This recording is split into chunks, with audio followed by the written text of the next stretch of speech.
Good evening, everyone. My name is Douglas Sprang, and I lead the Energy Environment Series for the MIT Club of Northern California.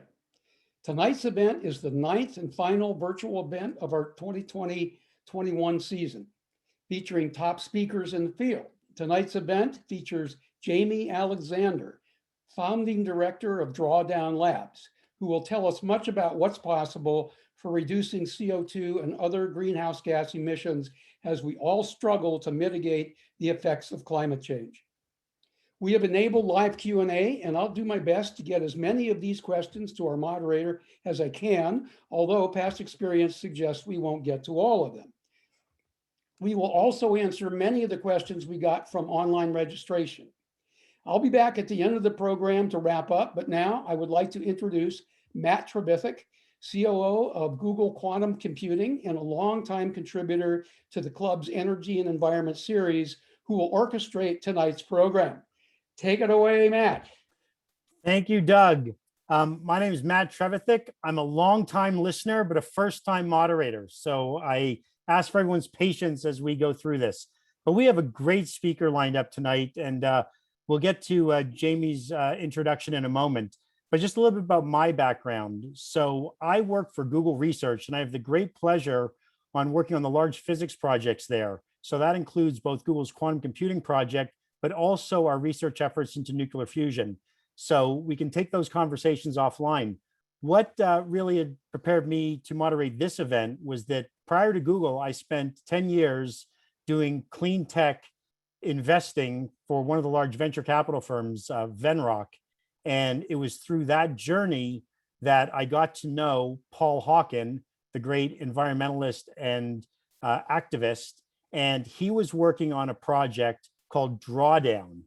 And, that book, really, which culminated the project, was published in April of 2017. It quickly became a New York Times bestseller, and it had the very modest subtitle of saying it was the most comprehensive plan ever proposed to reverse global warming.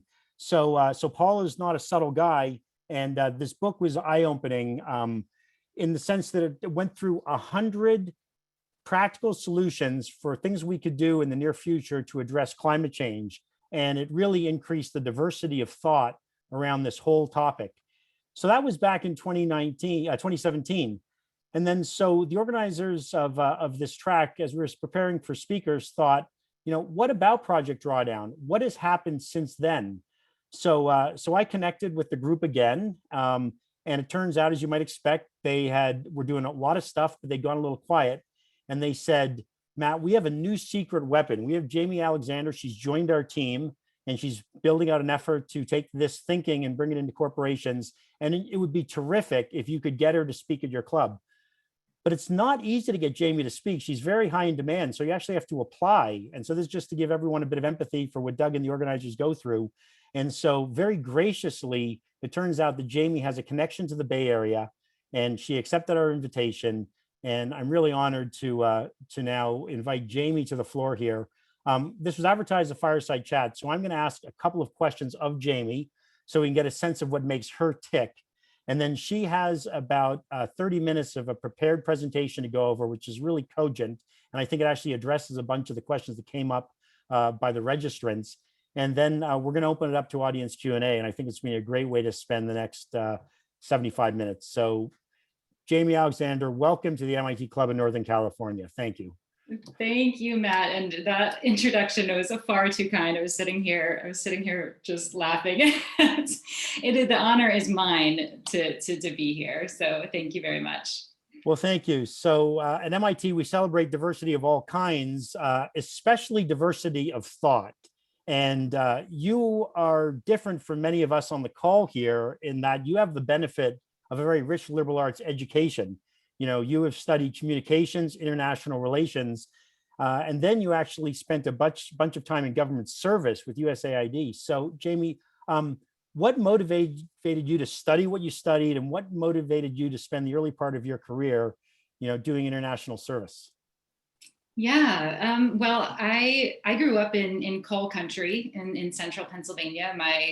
my parents, my grandparents, my whole, I mean, as far back as we know, worked in coal or steel. And so I really saw, you know, a lot, I saw firsthand a lot of that industry, and then certainly saw the, you know, the tumult of that industry over the last decade or two. And I think, you know, I always think I came from, you know, not an environmentalist family by any means, but I always felt a connection to the natural world. And just, I think I just saw myself as a bridge builder, having come from, you know, a very conservative place, and, you know, and a place that was so steeped in coal, and to now be working on climate change. I think being a bridge builder is really, you know, is really central to who I am. So I think part of the desire to, I mean, I lived in Bangladesh and East Africa for a while, doing, you know, doing malaria and HIV/AIDS work. And I think that was really driven by wanting to seek out perspectives different than mine, and, you know, and exotic places where I came from a very, you know, a very small town. So yeah, I think it's all part of the journey that's led to, on that meandering path that's led here.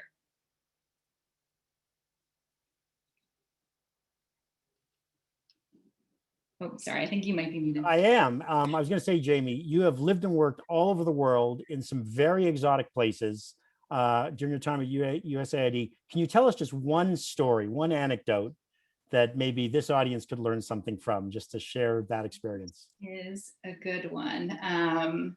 Well, during my time living in Bangladesh in 2008, I think part of what led to my shift from health work that I was doing in Bangladesh to climate was that, I mean, the place floods regularly, and so there were several days when I took a canoe from my house to the USAID mission in Dhaka. Actually took like a, you know, usually I would take a rickshaw. There were days when the, you know, during the rainy season that we actually took little kayaks across the city, which is what changed my perspective, that climate is a really central and foundational issue that I wanted to turn my attention to.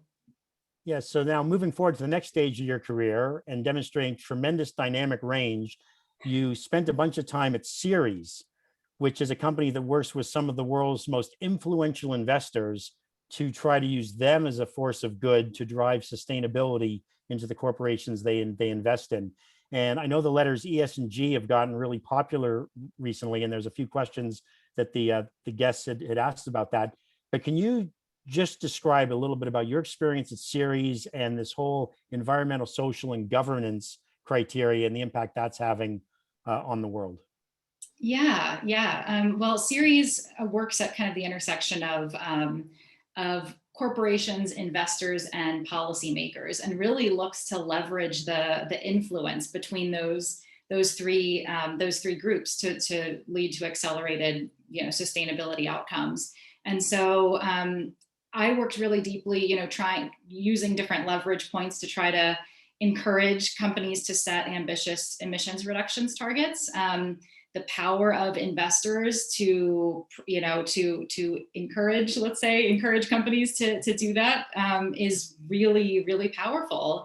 And the voice that companies have to influence, you know, to support strong climate policy is very powerful. So there's these leverage points between how investors can move companies faster, how companies can give policymakers the confidence to move faster. They play in a really dynamic place that has seen a lot of impact, and it taught me a lot about the leverage points in, you know, that we have to pull for climate. Yeah, and this is where I find where the story gets really interesting. So you're on the top of the world, living in the Bay Area, working with Ceres, and you decide that March of 2020, just as the pandemic is taking over the world, you're going to start a new job with Project Drawdown. You know, goes dark for a little bit. And then in October of last year, you announced this new initiative, Drawdown Labs, that you're the founding director of. And you'd corralled a bunch of the world's leading companies. And I'm very proud to say Google is amongst them, in full disclosure. You have this incredibly bold statement. And then just 10 days ago, you drop an article in Fast Company, which I'm just going to read one quote that's my favorite one from that. It said, "This moment in human history calls for nothing less than transformation." So can you just tell us a little bit about why you joined Project Drawdown? I know you're going to get to it in detail, but what's up with Drawdown Labs, and why is this a transformational moment in human history? Yeah, thank you. Well, I mean, the existing, I think the status quo level of corporate leadership on climate was beginning to feel like it was insufficient because, I was living in the Bay Area. We had seen, as you all know, 2018 was a horrible wildfire season. Last year was a horrible wildfire season. I have I had a 4-year-old at the time who is 6 now, who has asthma, it just felt like very much like we are not doing this at the level we need to. This is insufficient.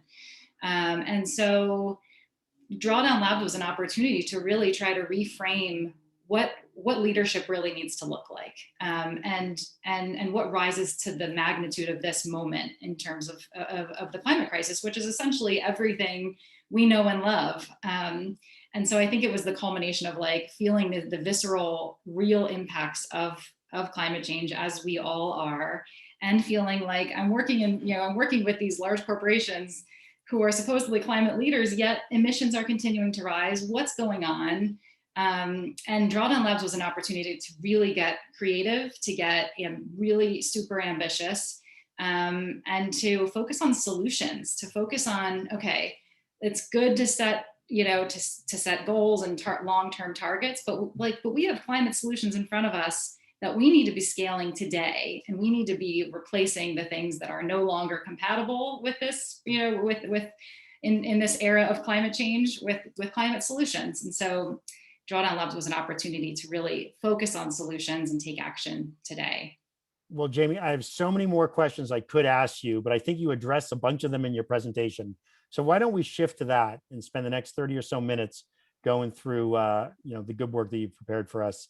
And then we'll have follow-up questions after that and open up to the audience. I believe you can type questions in the chat, and Doug Spreng, our host, will curate those for me to ask Jamie. So with that, Jamie, I hand you the floor completely. I'm going to go off video while you show your slides. Thank you. Thanks. Okay, I'm just pulling up my slides here. So I trust everyone can see these. So yes, I am Jamie Alexander, and I'm thrilled to be with all of you tonight. I am going to be your guide this evening on a tour of the biggest solutions to climate change. When it comes to climate change, I think, the number one question that we all want to know is, what can we do? What can I do? What do I have the ability to do? And there are a lot of perspectives on that and a lot of advice out there. Change your behavior, vote, talk about climate change. But the task in front of us, as Matt said, calls for us to rapidly, radically reshape society this decade to live within our planetary boundaries. So this is quite literally the work of our lifetimes, and it's a pursuit worthy of the sum total of all of our human energy. But how to engage, what to do, that's what we'll talk about a bit tonight. But I wanted to start with a question, and you can just reflect on this question inside your minds for a few seconds. And that question is, what comes to mind when you think of climate change? So 4 years ago, a study was done, and 14,000 people around the world were asked that question. And again, this is 4 years ago. 44% of the people surveyed said that they think about the outcomes of climate change, like changing weather, melting ice caps, or in the Bay Area, wildfires or extreme heat. 18% of people said that they think about the causes of climate change, things like the burning of fossil fuels like coal, oil, and natural gas. Only 3% of people surveyed, and this is 4 years ago, said that they think about the solutions to climate change.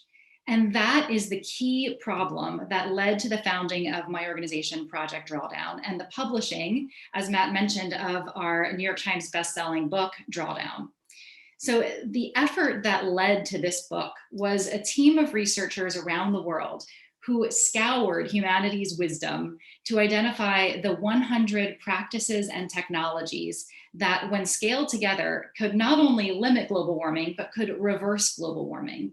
And our founder, Paul Hawken, as Matt said, called it the most comprehensive plan ever proposed to reverse global warming, because, quite simply, the effort had never actually been done to develop a comprehensive plan to reverse global warming. So for the first time ever, we had all of the solutions to this crisis in one place. Since that book in 2017, Project Drawdown has emerged as really a leading resource for information and insights about climate solutions. We continue to develop that resource by conducting rigorous reviews and assessments of climate solutions every day by a research team based all around the world, from experts in mangroves and kelp farming to heat pumps and green roofs. In March of last year, we released this, our first major update to this work, which is a review of the biggest solutions to climate change as of 2020.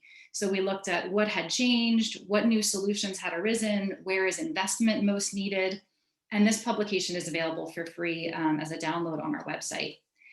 But what is drawdown? Drawdown is a scientific term, and it refers to a future point in time. It hasn't happened yet, a moment in time when levels of heat trapping gases in the atmosphere stop climbing and start to steadily decline.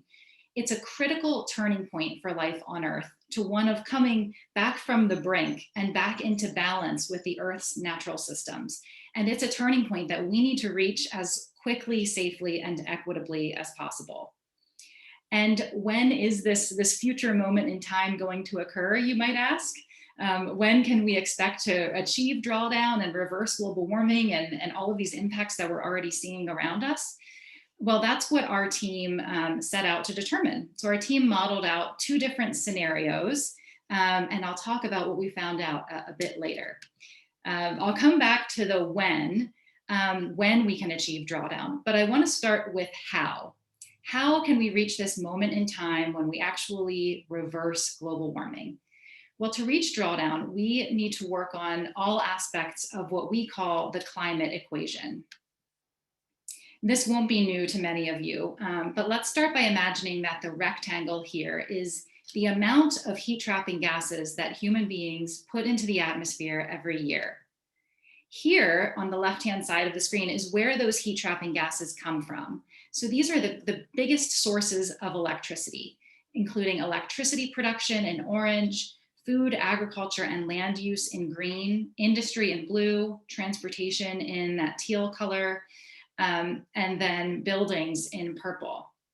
And what I always like to point out here, and one of the most illuminating findings from our research, is that the food, agriculture, and land use sector is roughly tied with the electricity sector, or the fossil fuel sector, as the biggest emitting, and the industry sector is not far behind, reminding us that there is no one silver bullet to solve this problem. Moving beyond fossil fuels is absolutely critical, but it's not the only thing we need to do. We need a transformation of our entire economy, how we eat, how we grow our food, how we move about the world, how we exist in relationship with nature. And a whole system of solutions is required, which we'll dig more deeply into in just a minute. So this on the left-hand side it depicts the sources of greenhouse gas pollution, but thankfully the story doesn't end there. Nature, in sort of its quiet wonder, removes about 40% of the heat trapping gases that we humans put into the atmosphere. This is nature all by itself doing what it does best.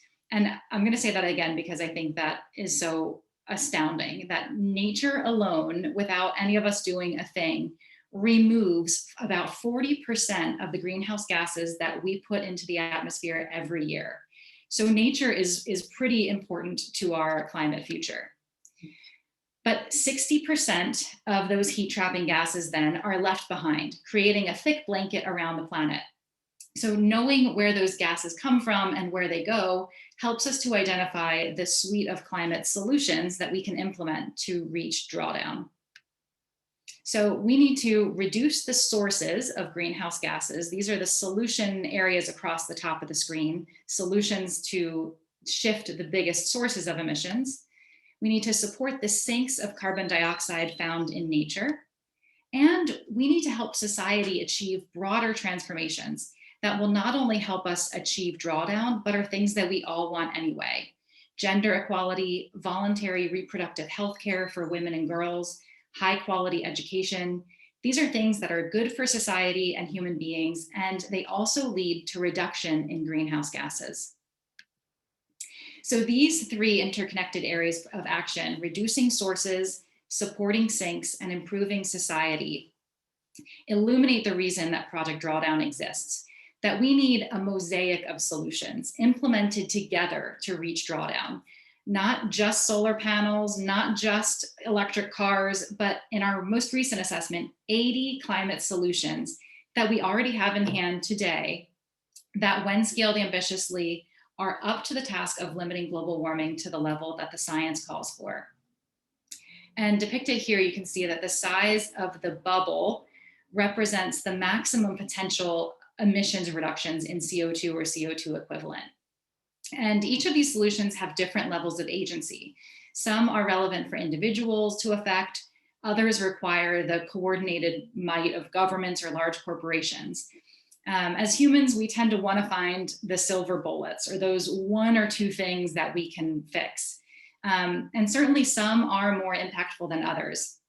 But some of the most powerful climate solutions receive relatively little attention, which reminds us to widen our lens, to look beyond the obvious to a broader suite of solutions, including technology, but also natural and social systems as well.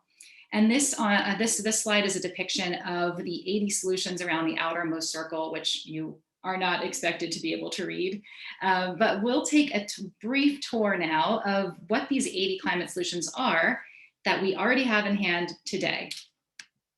And I'll just stop here to quickly note what the criteria were that we used to assess each of these solutions. So first, is there sufficient evidence that the solution A, either reduces or avoids emissions, and or B, sequesters carbon?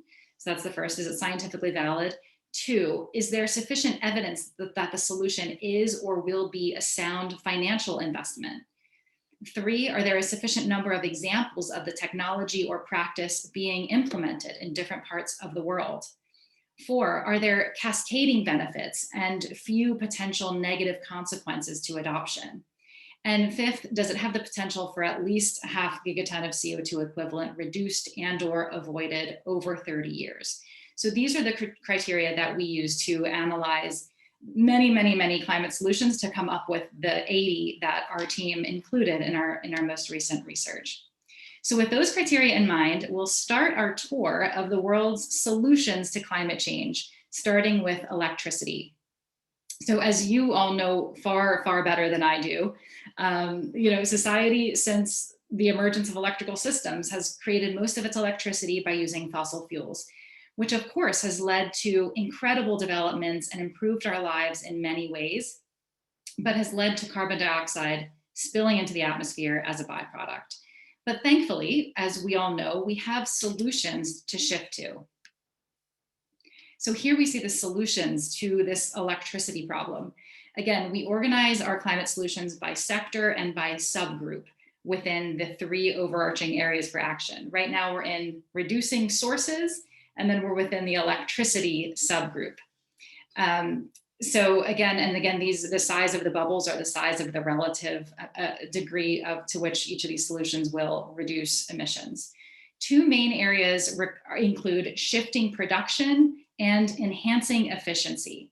So shifting production of electricity, of course, requires us to move away from fossil fuels as quickly as possible. A spectrum of solutions here include small scale and distributed to large scale and centralized. So you see, of course, solar, wind, biomass, geothermal, ocean power, and nuclear power. We include nuclear power here as a transition solution that we need to have in order to get to a clean, renewable energy system as quickly as possible. And then secondly, enhancing efficiency. This includes technologies and practices that actually reduce demand for electricity in the first place. So high performance glass, insulation, green and cool roofs, smart thermostats, etc. This is a village in southeastern India where distributed solar panels are used for street lighting. And here you can see wind surfers and wind turbines in Brazil, both benefiting from the power of the wind. The next sector, so we're on like the second kind of biggest emitting sector, is the food, agriculture, and land use sector. Again, just about tied with electricity as the heaviest emitting sector. So human activity has transformed a significant portion of our planet's land, especially for growing food and harvesting forests. But land is shelter, it's our sustenance, it's fiber for our clothing, and it's the source of livelihood for billions of people. But our pursuit of these things puts us at odds with planetary boundaries. And today, agriculture and forestry activities generate about 24% of greenhouse gas emissions worldwide. Again, we have solutions to address this. Solutions in this sector are focused on addressing food waste and our diets, protecting ecosystems, and improving agricultural practices. So digging in a bit to the food waste solution, 1/3 of the world's food is never eaten, which means that the land and resources used and the heat trapping gases that were emitted in producing that food were completely unnecessary. But food waste is a solvable problem. There's all kinds of clean tech startups and nonprofits working in the space. It's a solvable problem through reducing food loss and waste and redistributing food surplus to those who need it. We also need to shift our agricultural practices to those that are regenerative for the soil, which more and more farmers and corporations are turning to. And we need to improve rice production techniques that can reduce methane emissions and sequester carbon. And another solution in this sector involves securing land rights for Indigenous peoples worldwide, which helps ensure that their traditional practices can continue, which also tend to protect ecosystems and protect carbon sinks and prevent emissions from deforestation. This is a woman from Brasilia and her baby at a women's climate march. The next sector is industry. This is the third biggest source of emissions, coming in at 21% of all global emissions. This is concrete to computers, cars, to clothing. Industry is, by our categorization, is sort of the sector of production. In this sector, we include refrigerants, as well as the production of cement, steel, iron, plastics, textiles. And industry, especially heavy industry, presents some of the biggest challenges for reducing emissions to zero. The way that we can transform this sector involves improving materials, addressing refrigerants, and using waste. This is an area where technology is playing and will continue to play an essential role in helping these solutions improve and scale. So addressing the massive challenge of refrigerants, particularly as global temperatures rise and we're using air conditioners more and more. The chemicals used in refrigeration are potent greenhouse gases, which often leak during use or disposal. But we can better manage and dispose of those fluorinated gases and ultimately replace them with alternatives. And the last category there that we saw on the left was using waste, things like landfill methane capture. And this picture is a waste to energy plant that doubles as an artificial ski slope in Copenhagen. So the next biggest emitting sector on our tour and the next biggest opportunity for solutions is in transportation. So mobility has played a critical and complex role, as we all know, in shaping society. But of course, most of that energy driving mobility has been generated via gasoline, diesel, and jet fuel. And transportation is now responsible for about 14% of global emissions and is now the biggest contributor to greenhouse gases in the US. But there are really exciting solutions to address this that we are already seeing being implemented. And these solutions are ones that can improve our cities and also improve our health. A lot of people, when they think about how we decarbonize transport, tend to only think about electric vehicles, and that is an essential part of the puzzle. But our analysis shows that, again, when we widen our lens to incorporate more solutions, we see that there are other things we can do too. So we must first enhance the efficiency of the big things: the ocean shipping, efficient trucks, efficient aviation. We must shift to alternatives, full stop. So high-speed rail, telepresence, avoiding travel when we can, electric bicycles, walkable cities, and carpooling. And finally, electrifying vehicles. But infrastructure needs to be put into place with equitable access at its core. Solutions in the transportation sector can, if they're implemented thoughtfully, create more equitable mobility and livability in our cities and our communities without forfeiting the stability of our climate. So buildings. Building is the 5th biggest emitting sector, sort of the stripe in the rainbow in purple that I showed earlier. And buildings are major drivers of emissions. Some building emissions stem from the materials that comprise buildings and the process of construction, renovation, or demolition, what's known as embodied carbon. But many more emissions are the result of ongoing use, and that's where we can focus on enhancing building efficiency, things like dynamic glass, insulation, smart thermostats. And then we need to shift energy sources for the activity inside the building. So improved clean cook stoves, biogas for cooking, solar hot water, etc. Some buildings can actually transform from being a major problem to potentially net positive, as the greenest buildings can produce more energy than they consume. These solutions can also help ease the energy burden for lower income households. And this is someone using a biogas cook stove, which can improve indoor air quality and prevent emissions. So we have now walked through the biggest sources of emissions and the solutions in each of those areas. So that's the whole sort of left side of that rainbow. Now we're moving to the right side of that rainbow graphic that I showed earlier. Reducing the sources of emissions are vital, but we also need to remove carbon that's already in the air.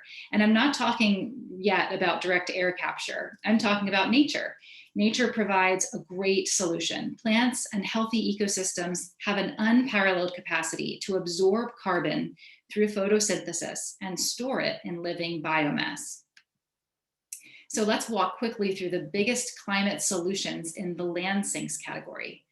These are climate solutions that enhance land-based sinks, clustering around improved agricultural practices like regenerative agriculture, the integration of trees into farming through agroforestry practices, and protecting and restoring ecosystems like grasslands and forests so that they can continue to do what they do best, which is to sequester carbon. And this here is a silvopasture at a natural reserve in Colombia. Silvopasture is an agroforestry practice where trees, pasture, and forage are all integrated into a single system. And this can really improve land health and increase carbon sequestration. And this is bamboo, which can really thrive and sequester carbon on inhospitable, degraded lands like coal mines. Which is a really exciting solution. So next we'll go to an emerging area of focus for us at Project Drawdown this year, which is the ocean, so coastal and ocean sinks. Oceans cover about 71% of the Earth's surface, and they make land livable. Some of the planet's most critical processes happen where sea and air meet as oceans absorb and redistribute heat and carbon. So oceans are home to climate solutions that we're just starting to kind of understand and calculate now, and they center primarily around ecosystem protection and restoration.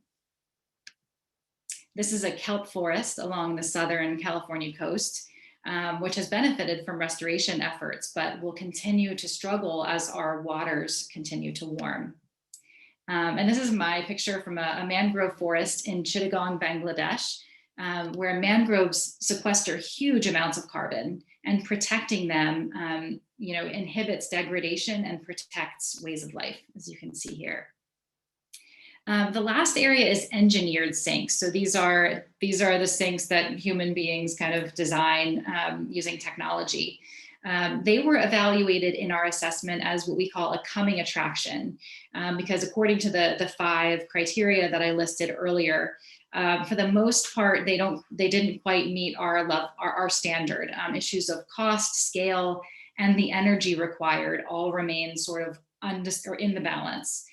So the only solution that we included is biochar production, which is when biomass is baked, it becomes this thing that can hold carbon and then can be buried and potentially enrich the soil as well. But so we didn't include most new carbon sequestration or direct air capture in our assessment because they just didn't yet meet our criteria for scalability, investment, or GHG reduction potential. But the longer we delay in reducing our emissions, the more we'll need to rely on those technologies. But again, we advocate for focusing on reduction and avoidance of emissions first and foremost. And very lastly, on our tour of climate solutions, but perhaps I think to me one of the most exciting is improving society. As you see, all of these climate solutions have some component of improving our society. Climate solutions are never just climate solutions. They are also things that reduce air pollution and often protect ways of life. Many solutions can be designed to meet near-term needs like affordable energy, nutritious food, good jobs, storm protection, clean water, while advancing the long-term aim of achieving drawdown. Other initiatives designed primarily to ensure rights and foster equality can also have cascading benefits to climate change. So, access to high quality voluntary reproductive health care and access to inclusive education are fundamental human rights, and they also benefit the climate. So this is a big focus of ours right now as we look more deeply at the intersections between poverty alleviation and the climate crisis and where we can solve for multiple issues at the same time. So if we do all of these things, reducing sources by implementing solutions focused on electricity, food, industry, transportation, and buildings, if we support sinks on land and in the ocean, and if we improve society through healthcare and education, we can actually achieve or reach that moment of drawdown. But when? So our team's analysis sought to determine whether reaching drawdown is possible using existing, well-proven climate solutions. To uncover that answer, we reviewed and evaluated the performance of these technologies and practices that are financially viable and already scaling. For each technology or practice that I just presented, we reviewed extensive literature and data describing potential scale, impact, and cost. We then built analytical models to estimate how many gigatons of CO2 or equivalent it could remove or avoid over time. We then compared these models to the business as usual scenario. And then these individual solution models were integrated within and across multiple sectors, which allowed us to consider how these solutions work together, how they can accelerate the reduction of emissions, sequestering carbon, and ultimately moving the world toward drawdown. So integrating these solution models ensures that, that we avoided any double counting in these solutions, and it addressed the interaction between solutions where possible. And then after we integrated all of those solutions, the results were totaled to determine if and when we reach drawdown and at what cost or at what savings for implementation. So with all that said, we used 2 different scenarios to assess what determined global efforts to address climate change might look like. So what you see here represents 2 levels of ambition in bringing climate solutions to scale. Both are plausible and economically realistic scenarios. So here on this graph, you see red is the baseline where we just blow past, any effort at stemming emissions, leading to a likely unlivable situation for human beings on Earth. Scenario 1 is an ambitious scenario where we scale climate solutions, we invest in them, we adopt policies that help us scale climate solutions in the world. And that this scenario would have us on track to reach drawdown in the mid-2060s. And that would ultimately correlate with limiting global warming to about 2 degrees, which is not the best case scenario according to the science, but it's close. Scenario 2, so the greenish line there, is much more ambitious, with much faster and more pervasive adoption of climate solutions, much more ambitious investment in climate solutions. And this would have us reaching the point of drawdown in the mid-2040s, which would align with about 1.5 degrees Celsius of warming, which is the level that the science and the Intergovernmental Panel on Climate Change recommend. But both showing that we can avoid catastrophic warming with climate solutions that we have in hand today. And the financial case for climate solutions is crystal clear, as savings significantly outweigh costs. Project Drawdown analyzes the financial implications of solutions. How much do they cost or save when compared with the status quo technology or practice it replaces? That financial analysis looks at the initial implementation of a solution, as well as use or operation of that solution over time. Overall, net operational savings exceed costs about 5 times over. And that doesn't even include the monetary value of healthcare savings from reduced air pollution or avoided climate damages from extreme weather events. If we included all of those, the financial case would become even stronger. And so as long as we ensure a just transition for those transitioning industries like coal, it's clear that there is no economic rationale for stalling on climate solutions, and every reason to forge boldly ahead. And the sort of the last part I'll touch on here is that, you know, we know what the solutions are, and we know what the science calls for. But as you can see, you know, climate solutions don't scale themselves. So we need to tap all the levers at our disposal to scale climate solutions in the world. Means of removing barriers and accelerating implementation and expansion. So let's take a quick look at some of the key accelerators to scaling climate solutions in the world. So these are what we call accelerators that we've looked at Project Drawdown. This is, you know, the beauty, in my opinion, of the drawdown approach is that it takes an all of the above approach. Technology, yes. Investment, yes. Electric cars, yes. Public transit, yes. You know, behavior change, yes. Like, we need all of it.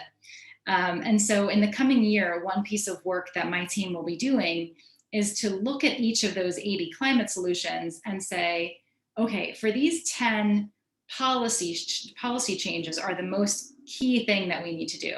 For these 20, we really need to focus on public and private investment. And for these 3, these are really behavior change solutions. And so we need all of it. But let me quickly explain what we mean by each of these accelerators. So first is shaping culture. This is stories, the arts, dialogue, the means of, you know, shaping our collective beliefs about how the world works or how it could work. It sets the context for who we want to be as a society, who we want to be as human beings, and it can foster a sense of collective courage. Second, building power. Power is a precondition for creating change. In the past, too much power has been deployed against climate action, and too little has been assembled to advance solutions. Some of the biggest changes that have moved society forward have happened because of large organized groups of people or movements that have demanded that change. So this could be, you know, employees inside a company who are organizing to push their companies faster. This could be students pushing for their universities to divest from fossil fuels. This is, you know, people who see the urgency with clarity and they organize to push the world and their institutions faster. Third is the third accelerator for scaling climate solutions in the world is setting goals. So goals govern direction. They govern, you know, what we're reaching for and why. So they can be, you know, specific and numeric, like 100% clean electricity by 2035, or they can be higher order, like a climate just future. And sometimes a new goal can dramatically shift where we're headed. One example here is the idea of that many corporations have adopted the goal of achieving net zero emissions by 2050. So that has become, a leadership position by companies, but clearly I think we're now seeing that is an insufficient goal and that we need much faster action and interim steps to see shorter term emissions reductions. So reframing goal setting is something that my team at Drawdown Labs works on. Reframing goal setting from one that is narrow and long term to ones that are generative, collaborative, and bold. The next accelerator that we looked at is altering rules and policy. So of course, we need policy in place to scale climate solutions. Policy shifts can advance solutions while also stopping the sources of the problem. But rulemaking takes time, and we need investments on top of policy change to help actually make them a reality. Which leads to our next accelerator, shifting capital. So given our current economic system, money is necessary for making change. Public and private investment is absolutely essential, as well as philanthropic giving, to stimulate and sustain climate solutions and efforts to move them forward. Behavior change. This is for corporate behavior change as well as individual behavior change. All climate solutions have behavioral dimensions, and some hinge almost entirely on human habit. So where changes in behavior aggregate, outcomes can shift significantly. And lastly, improve technology. So we need to stop the sources of emissions, and improving technology will help us get there. Through innovation and R&D, technology will continue to improve and add to the solutions at hand. Technology can both improve and accelerate the solutions that we already know about and add new ones that can help us achieve drawdown faster. And this is especially critical for the most intractable sectors like heavy industry and aviation. So again, the power of the drawdown solutions framework, in my opinion, lies in this all of the above approach, a wide variety of solutions and accelerators to move the world toward drawdown quickly and safely, and with equity at the heart of the transition. So when framed through a lens of solutions, we have a framework for what is possible in the world. This, when we look at this sort of mosaic of climate solutions, this is where the jobs of the future are. This is where business models will need to shift. These are the climate tech startups that are in need of funding. This way of seeing things, I think, provides a roadmap to where we need to go in the future. So we need all the leverage points and all of the solutions, and all of us bringing the best of what we have to offer, our own unique skill sets, communities, companies, passions to bear for this grand challenge. For me, our work at Project Drawdown leaves me with a bit of an emotional paradox. In some ways, I feel such a sense of optimism for what's possible and what we already have the ability to do. But at the same time, a sense of being a bit overwhelmed about just how much needs to be done to realize that possibility. But this is the calling of our lifetimes. And I hope that today, through this rapid fire tour of climate solutions, you may have uncovered some new ways that you can uniquely answer that call. Thank you. Well, Jamie, thank you for that. We have wanted to hear from Project Drawdown for a couple of years in this energy environment track, but the timing of your presentation couldn't have been better. For you to be the last speaker in our series this year was perfect timing, because that was such a great summary for so much of what we've heard. And you were able to wrap it all together in about 30 minutes. So thank you so much for that. At MIT, we say we like to drink from a fire hose. And I think definitely, I feel I've had that experience just now. It's over 100 degrees down here in the peninsula. And so we needed that. But I really think you gave us a lightning tour of 80 climate solutions, your way of thinking about them. And I think your curation of those was particularly helpful. I think all of us, have a better way of how to think about this. But there's one thing, Jamie, I want to get to before we get into the Q&A. You actually listened to our directions too well. We asked you not to make a pitch for Drawdown Labs, but we are really thirsty to hear about Drawdown Labs. And the recovering venture capitalist in me wants to know, how is Drawdown Labs different than Project Drawdown? And really, what market inefficiency is it filling? Like, why does the world need Drawdown Labs? So we just talk a little bit about that. And I have one follow-up question on that as well. Yeah, that's a great question.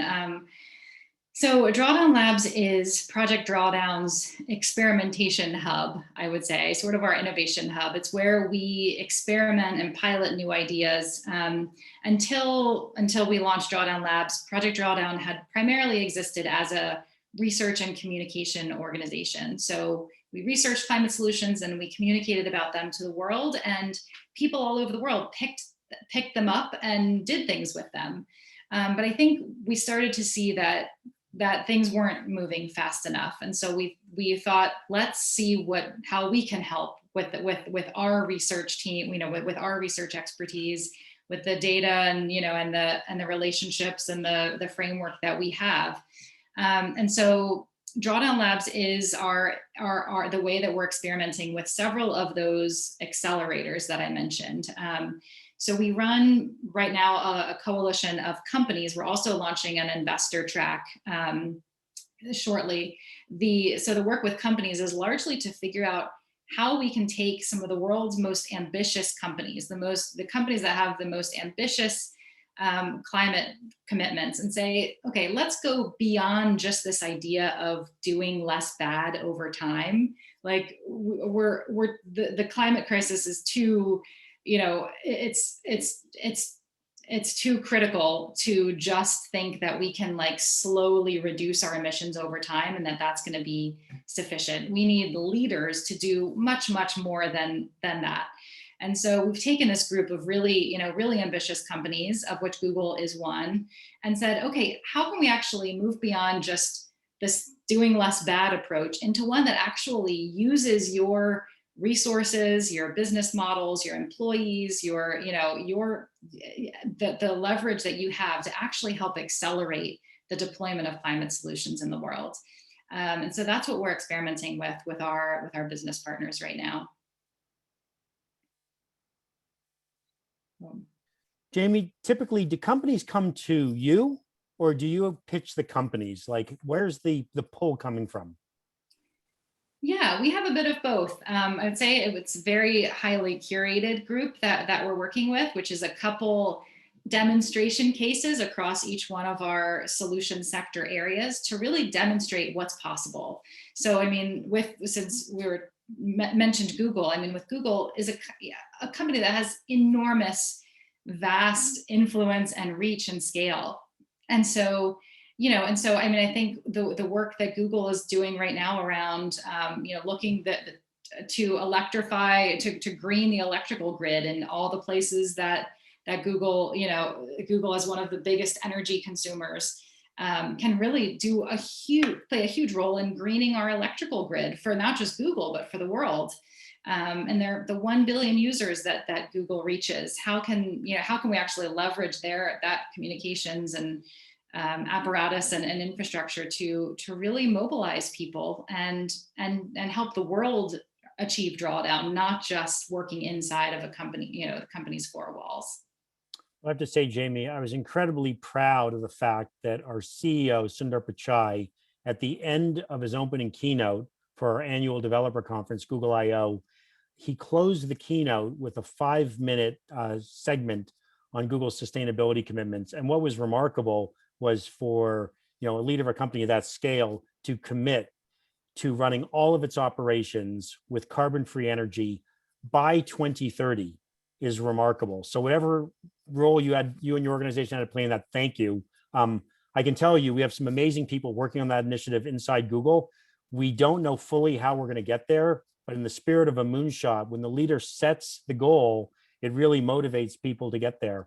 I'm sure that, like Google, many of your other clients are actually eager to talk about what they're doing for the climate. Can you give one or two anecdotes of maybe some other companies that you've worked with and kind of what's drawing them?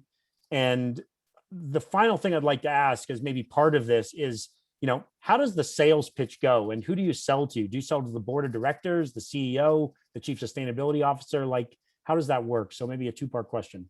Yeah, those are great questions. So some of the other work that we're doing, so we're working right now with Netflix, who has a similar reach to to people who watch all of their all of the people who watch Netflix, myself included, and to move beyond just this idea of how am I going to reduce my operational emissions over the next few decades, but to actually think, how can I actually have more climate content on my platform, or how can we reach more Netflix viewers with, to help change more hearts and minds? Or LinkedIn, who's also, who's no longer just thinking about reducing LinkedIn's emissions, but also about how can we help more people get green jobs? How can we categorize where the green jobs are?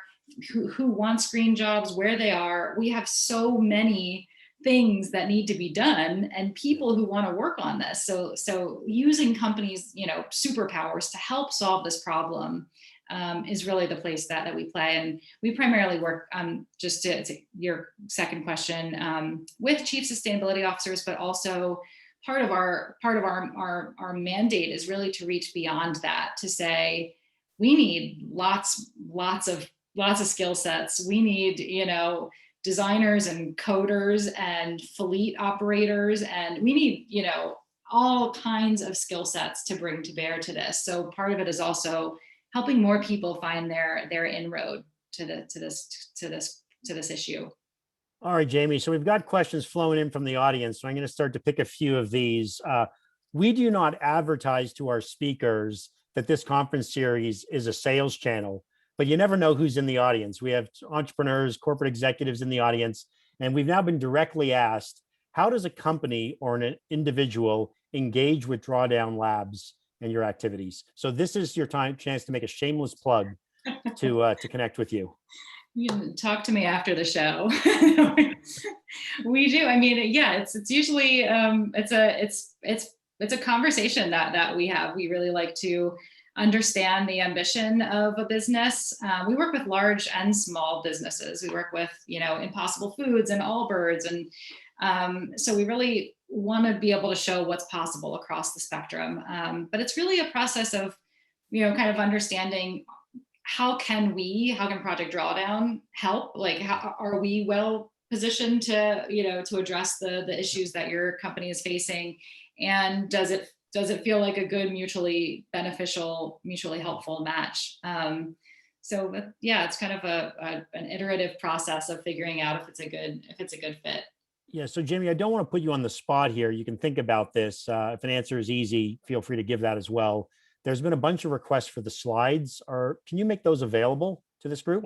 Yes, absolutely. I know it is very hard to follow a lot of that. So yes, I can make these available. But I think a lot of us would like to plagiarize those slides into our own presentations to our stakeholders, because there was so much good information there.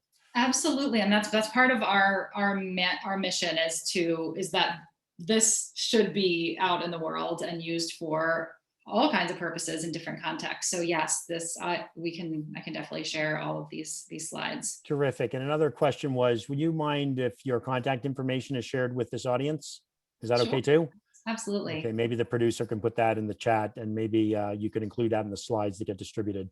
That's wonderful, right? You can't, oftentimes you can't buy that kind of pull. So terrific. Going to a couple questions now. Let's plan for maybe 15 minutes of this, if that's okay with you, Jamie, if you can stay on for that time.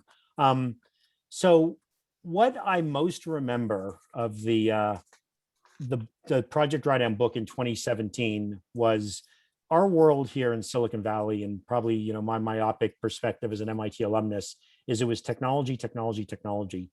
And the Project Drawdown work really highlighted the importance of the food system and dietary habits as a way to reach drawdown and mitigate the worst effects of climate change. My recollection was about half of the 100 ideas spoke to that. That's not lost on our audience either. And so they've asked a couple of questions here that I'll try to collate into one thing. So the first part is about plant-based diets. And the first question is, why aren't governments and institutions creating policies and programs to change people's dietary behaviors? And if they are, we don't know about it. So just what's your thought about that? What can be done by our institutions? Yeah, that's such a great question. I think it's a touchy subject to try to shift people's dietary habits. Our approach is to, we work with General Mills and Impossible Foods. Impossible Foods is trying to completely eliminate, the need for animal-based protein in diets and just provide this like amazing protein that's not based on animal meat. But I think it's difficult for policymakers to regulate that because it's such a personal choice. But I think more and more, we have regenerative agriculture that's taking off as a key climate solution, and several of our most large corporations now have integrated regenerative agricultural practices into their supply chains. I do think, methane, like looking at regulating methane is going to be absolutely key, because that's such a potent greenhouse gas, and it's so tied to livestock. So I think that's going to be really critical. And I think the current, I think that's a solution that touches on all levels of agency, right? That's something individuals can do something about. It's something that companies can do something about. And eventually, hopefully that will give policymakers the confidence that they can set policy around that if they know that they have the support of citizens and companies. Well, it's a perfect segue to the second part of the question, which is there's a number of audience members want to know what they personally can do to bring more attention to, I'll quote, the simpler, easier, healthier, more effective target of getting folks to a more plant-based diet while reducing phone waste. So what can we all do? Specifically around food? Around food, and really changing the dialogue around food, I guess, it's that first thing you said, right? Just motivating social change. Yeah, I think this is really where so many what we call cascading benefits. This is a solution that has so many positive effects, right? This is, growing food closer to home can improve like the fabric of the community, which I think we're going to need as we see more and more climate impacts. We're going to need to rely, we're going to need to have strong communities that can withstand, extreme weather events. And so I think food is such like a solution that touches on so many things: our health, Yep. The health of our communities, our cities, like growing closer to home is, I think, so it feels like a generative way to bring more people in, by sharing that with your community. I don't know if that answers the question, but it feels like such a generative place for us to really start to make change from like the individual level. But it's an interesting segue to the next topic we want to talk, which is more people. So it can often be uncomfortable to speak about, but a couple of the audience members have some questions about what can be done around managing the size of the population and maybe some family planning. And so, the second thing that I think was really impactful about Project Drawdown was the focus on education of women and girls as a way to make our whole planet smarter. But what can be done to limit the size of the population and thereby limit consumption? Yeah, it's that really was the impetus for our focus on educating women and girls, because as the primary focus should be on, it's good for human beings, it's good for society to educate women and girls and have them have their independent decisions about their reproductive health. But it also has real impact on all of the other solutions in our solution set. More educated women and girls make decisions to have smaller families, right? And so and educated women tend to be better stewards of, of their family's health. They tend to be better like their farms tend to yield more crops in smallholder farmers. So educating women has just so many cascading benefits that we did include in our analysis, and reducing the population size is one of them, as well as then reducing all of like the consumption and the strain on all of our other climate solutions. So it's really key, and it touches the Sustainable Development Goals for equality and healthcare. And now, shifting topics, Jamie, you really can't have a meaningful conversation about climate without talking about China. So China is the largest emitter in the world. Specifically, is Drawdown Labs doing anything with China? Can you do anything with China? Can Drawdown happen without China's cooperation? Whole Pandora's box of questions there, but educate us. It's the elephant in every room, as you said. So we as an organization are just starting some kind of forays into China. We haven't worked there in the past, but we have recently gotten some funding to translate all of our materials into Mandarin, and to start really identifying how we can distribute that, this focus on climate solutions and the investment potential. So that's a big part of our strategy in the year ahead, is to really figure out the right sort of nodal points inside China, if it's within academic institutions or otherwise, to figure out how we can really get, our material into hands there, to really try to build the case for why this makes economic sense and how much there is, to be done. So that's something we're just starting to look at. And yes, we absolutely need China. Yeah. So Jamie, there's a bunch of questions queuing up about the investment opportunity here. I think people were quite enamored by your economic slide there. I'm going to try to make some sense of what's a really large number of questions here. So the first one is, there seems to be an emerging consensus about the level of investment that's going to be necessary to transition to a zero carbon society and thereby achieve drawdown. The International Energy Agency just last month produced a pretty interesting report called Net Zero by 2050. And in that report, they estimate that it's going to take a cumulative investment of $100 trillion to get there. And that's a staggering number. And the general assumption is going to be a combination of public and private investment.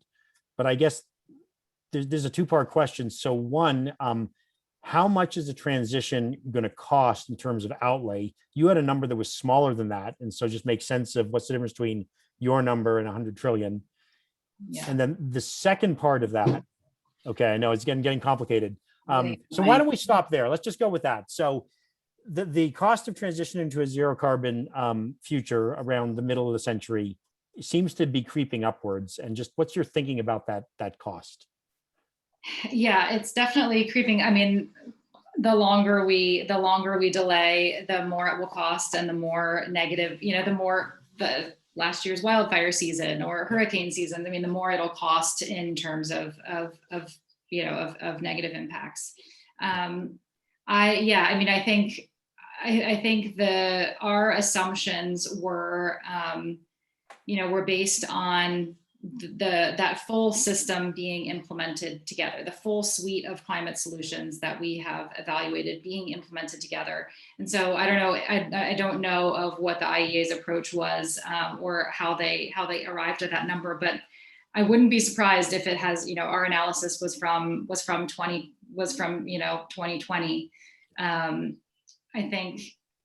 I guess I don't know the details of what the distinction in our calculations were, but I know that the longer we wait, the more expensive it will be.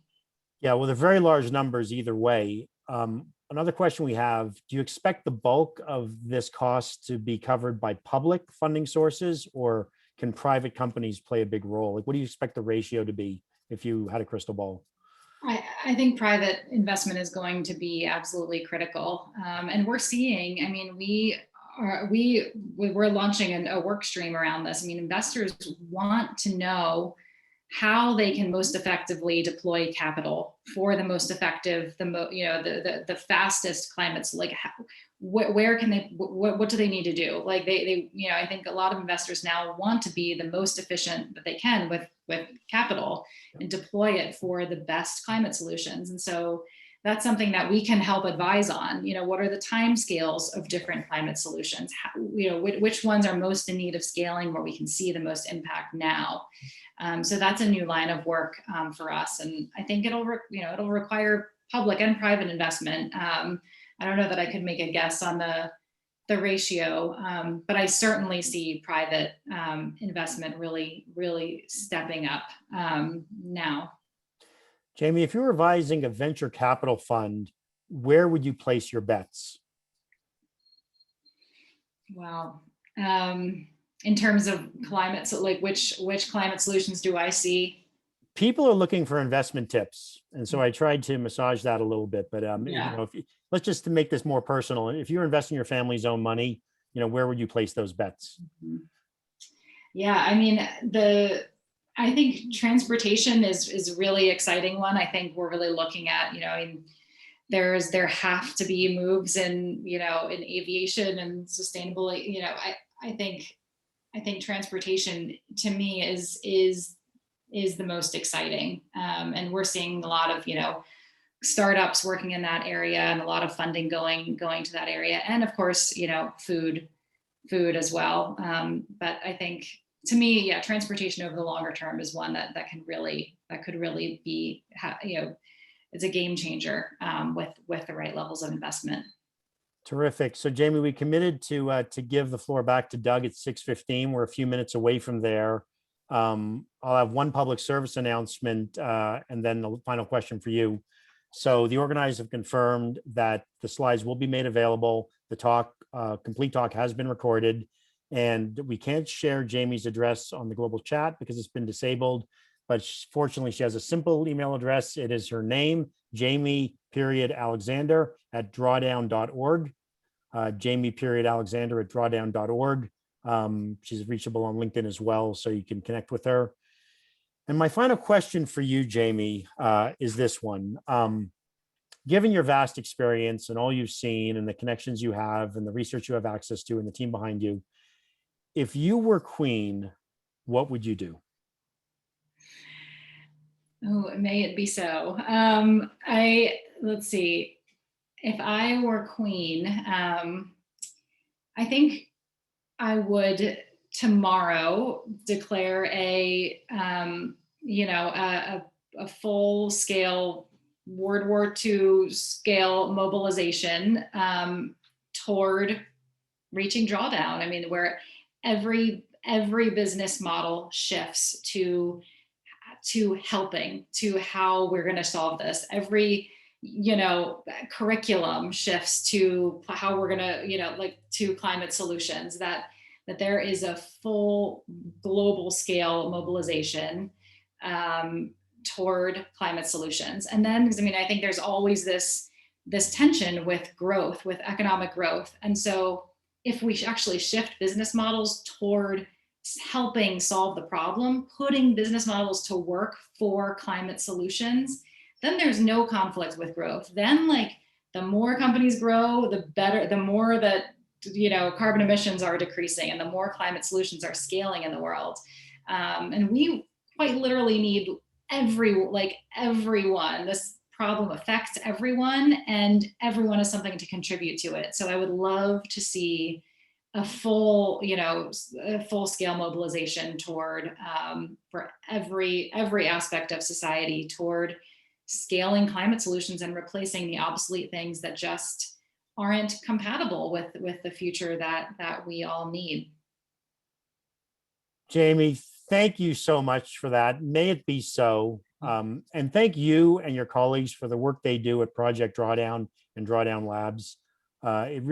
Your leadership has provided kind of an example for us and is a foothold for action for so many people, corporations, and individuals. So I just want to commend you for all your work and thank you for spending the time with our group here at the MIT Club of Northern California. It's been an absolute privilege to learn from you. Oh, thank you. The privilege has been mine. It's been an honor to be here. Thank you so much. And so, Doug, I think we landed right on time. It's 6:15 on the West Coast. Jamie and I will hand it back over to you for some final remarks. Well, all I can say is what a terrific job you guys both did. Matt, wonderful way of moderating and everything. And Jamie, your insight, your intelligence, your ability to articulate these things, the slides you were presenting and everything, just really, really informative and very, very effective. I got to admit, I don't want us to end up like Venus, because that's where we could go. We can't solve this problem. But I think the fact that you have documented all of these things and can show the way, and you can engage with so many important and influential people, gives me reason to believe that we can solve this problem in the kind of time frame that we need to do it in. So I can't thank you two enough for putting on this, and has been a great capstone to our all virtual season. And so thank you again one more time. And this is usually where I now talk about upcoming events, but of course we don't have any because this is the last one of the season. But please join us next year. We're going to have probably a mixed hybrid and virtual kind of a program for you next year. But the most important thing right now is, with things opening up around the country and everything, I hope you have a wonderful summer, all of you who joined us today. And we look forward to seeing you once again in the fall. So have a great one. And thank you all so much for coming tonight.